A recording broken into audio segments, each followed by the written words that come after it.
So இப்போ நம்ம blue ஆனியனோட machine பார்த்தோம் இல்லைங்களா? ஸோ அது ஒரு சின்ன டெமோவும் நம்ம பார்த்துடலாம் நமக்கு. ஸோ இதை வந்து நம்ம இந்த இடத்துல இருக்கு இல்லைங்களா, இங்கே ரவுண்டாக ஒன்று கொடுத்துருக்காங்கல்ல, அந்த இடத்துல பிளேஸ் பண்ணிக்கணும். சென்டரா பிளேஸ் பண்ணிட்டு ஒன்றும் இல்லை, இந்த லிவரை பிடிச்சி நீங்கள் அமுத்துனீங்கன்னா போதும்.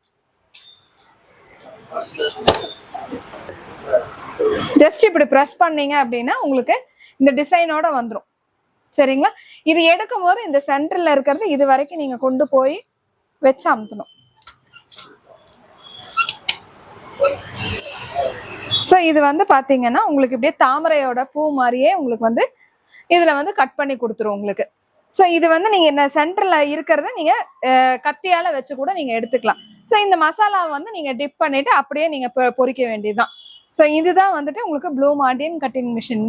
ஸோ இந்த மிஷின் வேணும் அப்படின்னா நீங்க தாராளமா KMS இண்டஸ்ட்ரீஸை கான்டாக்ட் பண்ணலாம்.